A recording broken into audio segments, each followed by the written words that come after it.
Welcome to Pages and Pods.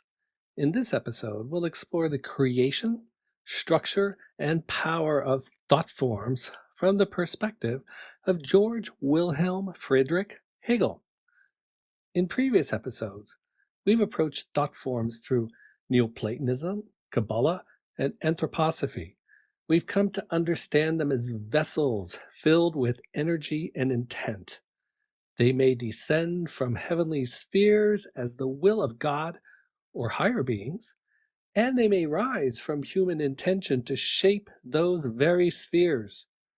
Thought forms also manifest into the physical world, directly affecting the actions of people. They begin as ideas in the mind of an individual, grow through persuasion, and gain power through popularization.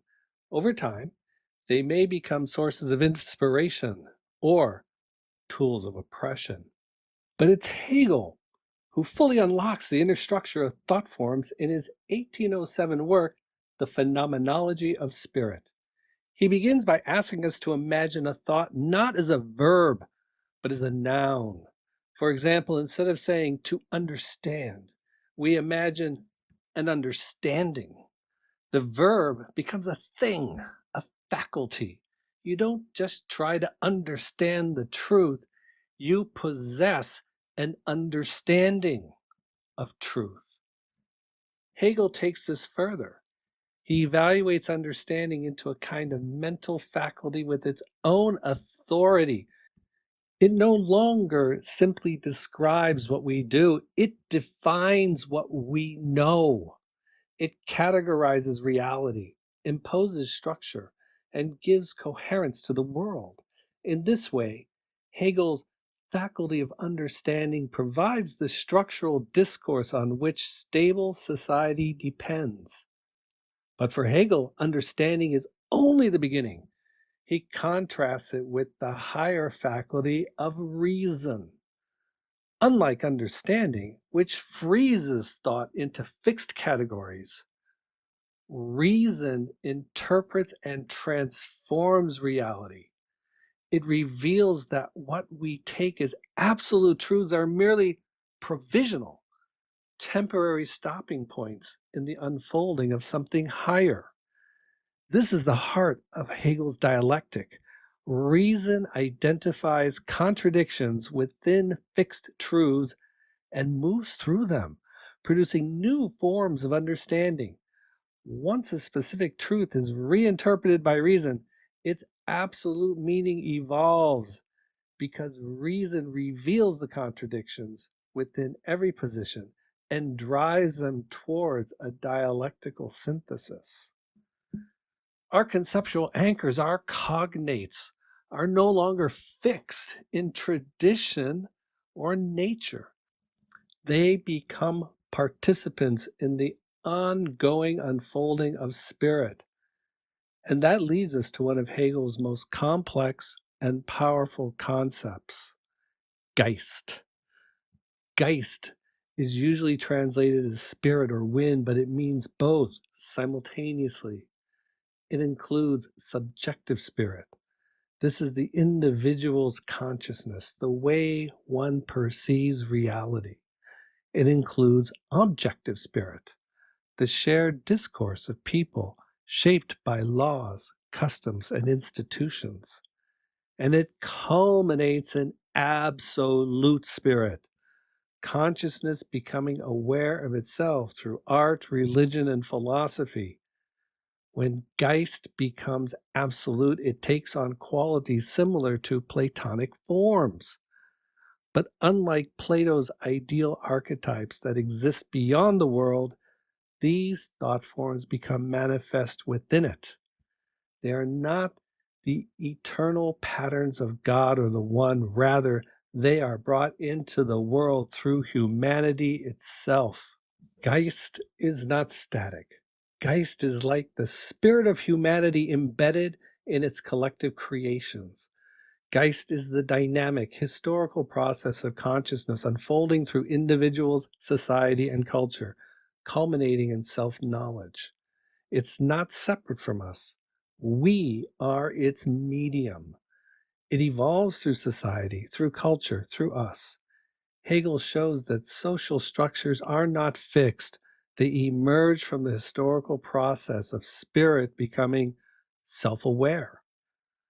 Once this was understood, it became a blueprint for radical transformation. Marx reinterpreted Geist as class consciousness, turning spirit into material struggle. Stalin and Mao sought to control it through education, propaganda, and purges of those with opposing points of view. And Hitler weaponized it through myth, ritual, and genocide, crafting a national spirit bound to race and identity.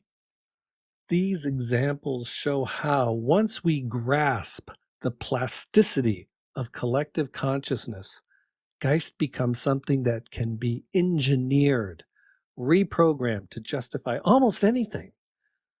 But I see something deeper and more unsettling than the rise and fall of ideologies. My concern turns to Hegel's rejection of a transcendent Geist. He framed Geist as historic and immanent, bound to human experience.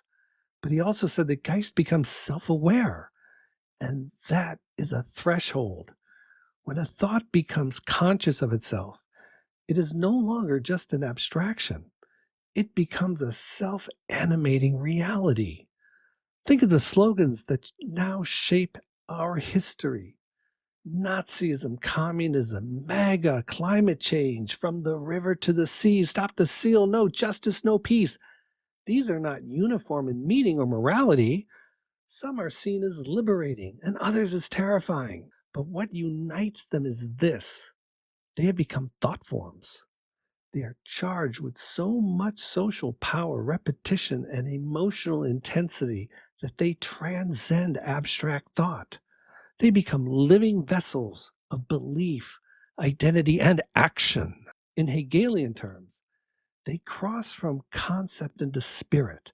And once spirit self relates through reason, it begins to act autonomously, as if it has being.